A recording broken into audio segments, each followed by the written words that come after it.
We pick up where we left off, part 2 of Can There Be Joy in Loneliness? And like we talked earlier, the grief, if you're going through grief, it's a process and it may take a little time to get there because it's hard to have that feeling of joy when you're going through something very big, the loss of somebody. And so, as we all know, there's this season and there's phases. And you may not feel joy for a while.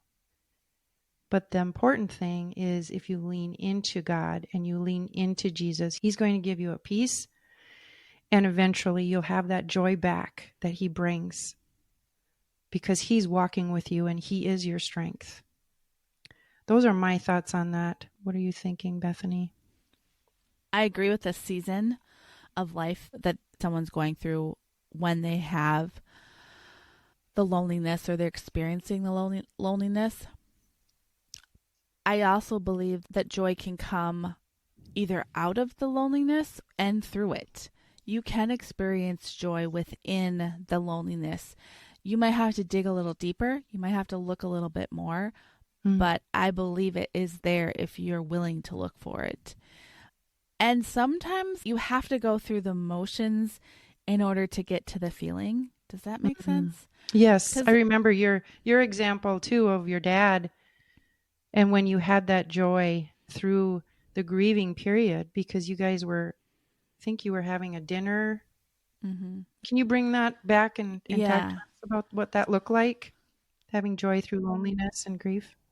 The night before my dad passed away, we ended up having a dinner as a family, and we were having a goodbye dinner for my brother and sister-in-law at the time.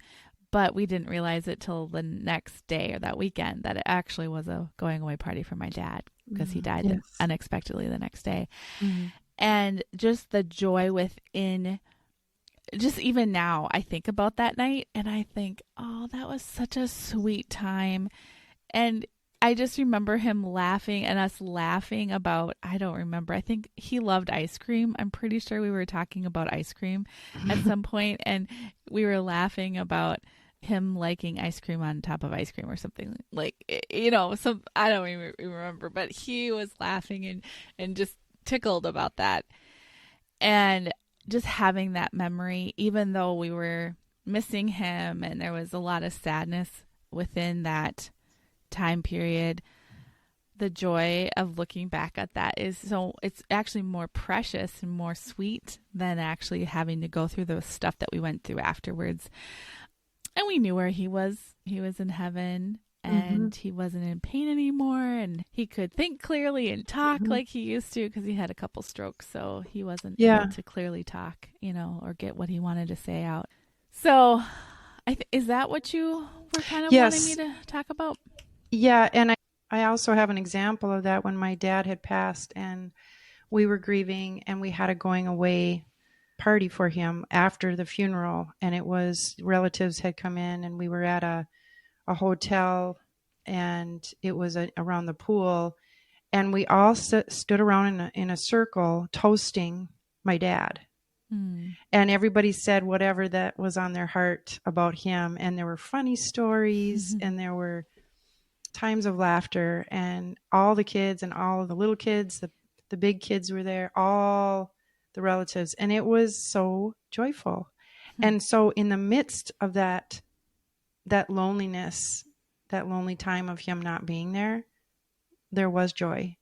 So one of the things that I feel made a big part of that is connecting with the people around us, linking arms with those people that are going through the exact same thing, because you lean on each other and you can find that joy together. It doesn't have to be a Lone Ranger kind of thing. So with that being said, if you feel alone, you need to find like-minded people that are in a similar situation to you, whether that is empty nest or in a marriage that you're lonely within that marriage. There's other people that are in the same place as you, and they're probably just as sad and lonely as you are. Or if you're single, getting together with community. And I like what you said about taking one step.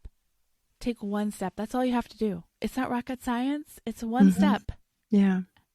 And then that leads to another step, which leads to another step, which leads to another step. Yes. And God's walking with you through all those steps. Don't forget that, because he's the source of our joy. And he says he walks before you. So he's going ahead of you. So this is not uncharted ground. He's going ahead of you. Yeah. He's gone before us. He's gone ahead of us, and he's with us all the time. You can find joy within loneliness. It's going to look different for everyone.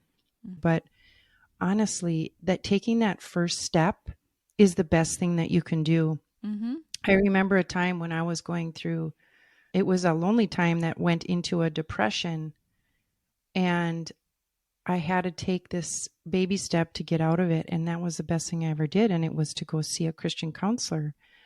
And that blossomed. I did some Bible studies, learning more about God, and it made the biggest difference. It got me out of loneliness, out of depression. It got me in community. It got me connecting with people. It was one of the best things. So it's not like you have to take this huge leap and jump headfirst 90 feet, but just take a baby step and try something. And then one of the other things, the four walls that you're sitting around can close in. And so one of the things I love to do is get outside and take my dog for a walk, or just go see what is going on in the neighborhood, or whatever it looks like for you. Go to the park, or just get out into a new environment or a new setting. And that can really help get your blood pumping. And there's a whole health reason for that too. I totally agree. It's amazing what kind of people you meet by doing those things too.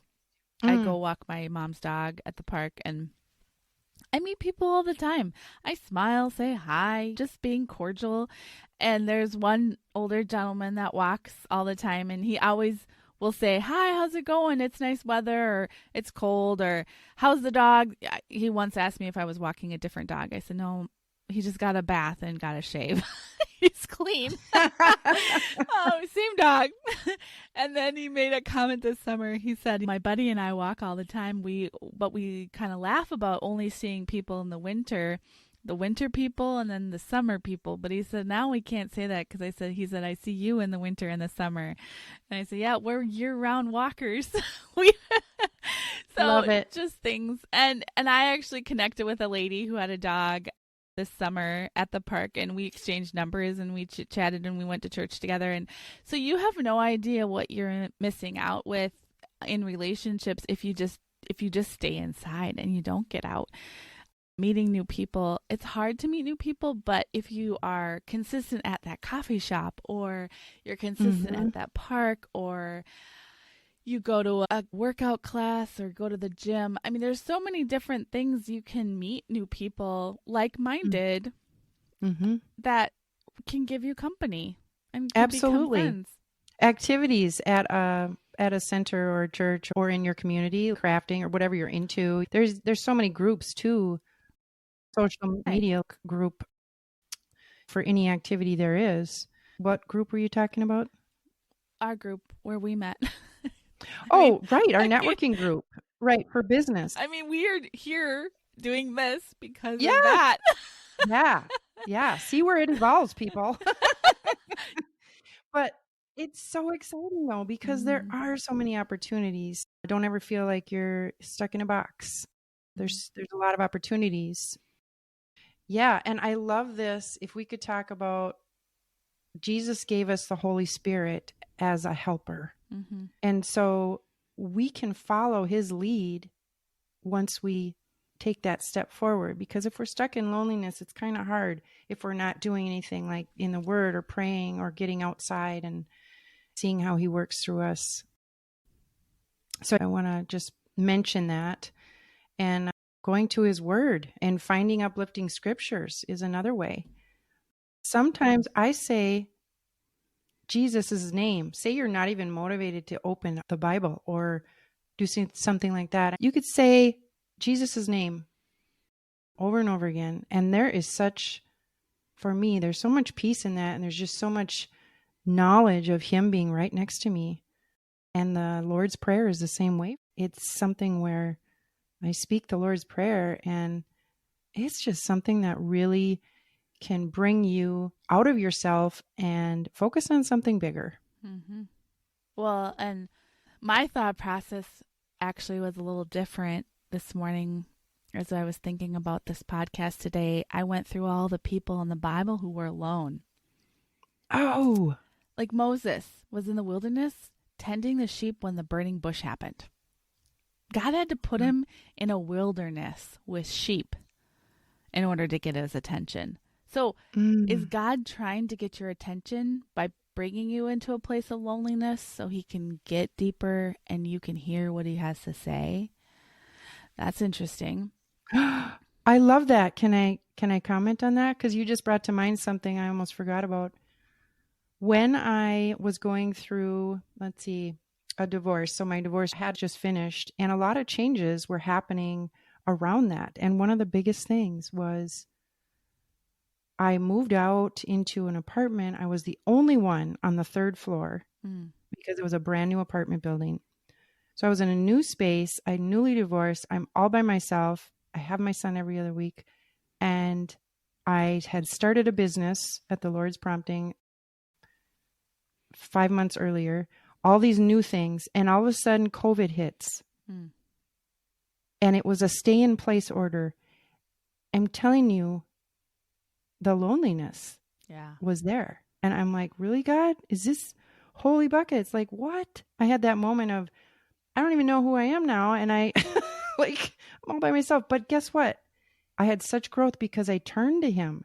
I turned to him and read the Bible and listened. And wow, it was a period of growth. So to your point about the wilderness, and it felt like the wilderness. I'm kind of like in unknown territory here.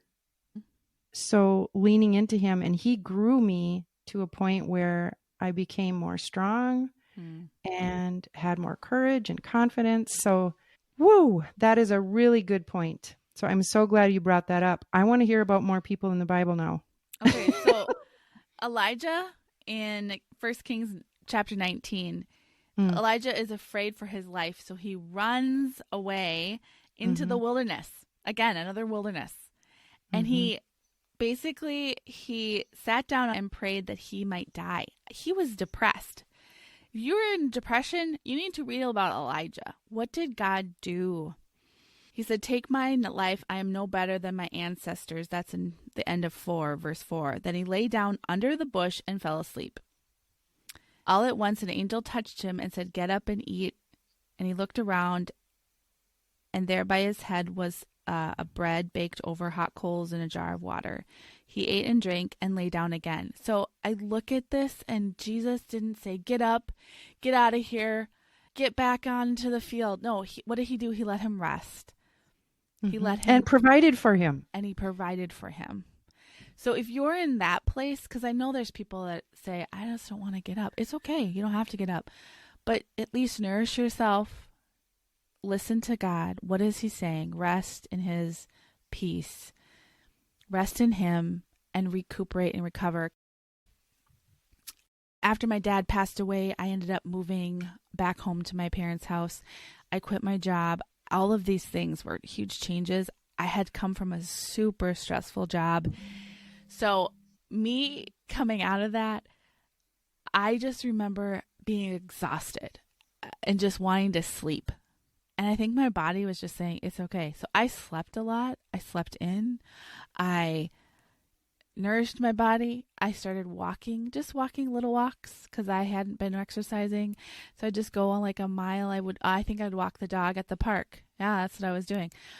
And I just thought God was not pressuring me. I did not feel like he said, "Bethany, get back into life." No, he let me rest. And this section of scripture was brought to my mind over and over during that time was it's okay to have this time to rest and just to be still and away. And I mean, because I'd moved away from all my friends too. So I just stopped my life basically. And I put it on hold for 6 months, 6, 7, 8 months. And that was really good. But I hearkened back to this portion of scripture. And Yeah. So there's different seasons of life is definitely what I'm hearing and have experienced myself, where God does want you to be alone and he grows you through that. And it can be a long length of time or a short length of time. Yeah, I wanted to tell you too, because, you know, Jesus was also alone. There's Mhm. many times when he was on earth and he showed us what loneliness was. He was in the wilderness. He got tempted in the wilderness after 40 days of not eating or drinking. And who took care of him after all the temptations? The angels. They ministered to him. Mhm. So God will send his ministering angels to minister to you. And then I was thinking about when he was in Gethsemane with his disciples. And he asked them to sit there while he prayed. So he went off. Remember, he prayed and all his sweat. He was under so much stress and agony. Mhm. And then he took Peter, James, and John along with him, and he began to be deeply distressed and troubled. My soul is overwhelmed with sorrow to the point of death. Stay here and keep watch. So he's asking these are his closest of the disciples. So he goes away and prays. It comes back and he finds them sleeping. Now, I'm a human being and I had a really big meal and it's getting late past my bedtime and I'm going to be tired too. So I think about the disciples as being human and trying to keep their eyes open and praying with Jesus and falling asleep. But in his hour of need, when he needed them the most, what were they doing? Sleeping. Mhm. But just that, I mean, I can't imagine Jesus coming back and looking and being like, oh, they fell asleep again. I'm sure he didn't always feel that way, but can't you stay awake with me just a little bit? He knew what was going to happen. They didn't. And he knew he only had a short time with them. And I just think about that. Jesus must have felt lonely in that moment. It doesn't really say that, but there must have been loneliness within that moment. I would think so. That's really interesting to think about. I love how you went to all of these people in the Bible, because I feel like many of the prophets in the Old Testament were on their own. A lot of them were, and Mm-hmm. they must have had some loneliness. I think of Joseph in the prison cell, and he Mm-hmm. didn't have his family. I mean, how lonely was that? In a strange land. I mean, did he know the language? I mean, did they speak what he spoke? That's what I think too. He probably had to learn a different language. Then he gets accused of something he didn't do, and then he's in jail for a long time. Right. Lonely. And these cells back then were just gross. They weren't like the cells we have today. They had dank, dark, dirt floor, rats, all the things. I've never been in a jail cell, just saying. I just know that they're not as nice. Back to Elijah. Mm-hmm. I love how God provides for us, because no matter where we are in life, no matter what we're going through, he provides. He Mm-hmm. loves us and Mm-hmm. he wants to provide for us. And for the things we need, all we have to do is ask. Mm-hmm. And I love this verse from Isaiah 41:10. Fear not, for I am with you. Be not dismayed, for I am your God. I will strengthen you. I will help you. I will uphold you with my righteous right hand. I love that, That's because really good. it speaks volumes. We don't have to be strong enough to get through the loneliness. He will be our strength. He will uphold us. And just because we're lonely doesn't mean that he hasn't walked in our steps. Whenever I think of something that I'm going through, I hearken back to what Jesus went through and I think, okay, how did Jesus experience this on earth? Because he experienced all the things that we've experienced. He knows what loneliness feels like. He knows what losing companionship or not having companionship. I'm sure, he never got married. He was single. So if you're single, Jesus never got married either. Right. So, I mean, he knows what it's like to probably see families and kids, and he loved kids. He said, let the little children come to me. He loved kids. He loved people in general. I also wanted to say the part about Jesus in Gethsemane was out of chapter 14 of Mark. I had just Mm. read that the other day, so it was sort of clear in my head, and I was just thinking about how lonely Jesus must have felt, just wanting his friends, his closest friends, that of all the disciples, they couldn't stay Mm-hmm. awake for him. I thought, we've been there where our friends have let us down in our moment of need. Mm-hmm. Jesus had the same thing. So just so you know, you're not alone. This is not new territory. You're not the only one. Jesus has experienced this, and in a way, we have too. So, somewhere, somehow, someone's experienced what you've experienced. Yeah, I think about empty nesters and I'm approaching that. It got me thinking with other friends where their kids are gone now this Mm-hmm. year, Mm-hmm. and it's just a different phase of life, and there's a loneliness, there's an emptiness, but again, it's that mindset of, okay, I know it's coming. What can I do about it? Well, I can be smart and I can like see what other people have experiences and like bone up on it, right? And figure out how can I best deal with this because it's going to happen. It's on its way, and better be prepared. So it comes kind of back to that mindset that we've been talking about. So I do feel for those parents because I'm going to be experiencing that soon. And that, like you said, it's a totally different chapter of your life. And if you look at it that way, is it easier, Carol? Do you feel it's easier when you think, okay, this is just a new chapter of my life? Absolutely. And I think about the positives that are coming out of it. My child is getting wings, flying and doing his own thing, right? And that's a good thing. Yeah. Maybe you have more time to do things that you want to do and not have to think about what are they going to be bored if we do this thing this weekend. You can say, oh, I want to do this and they don't ever like this, so I can go and do it. Or if you're in a relationship with your husband and you've had these kids all this time and that the kids have kind of been the buffer in between your relationship, now it's a time to regrow and what this new relationship with your husband is going to be like.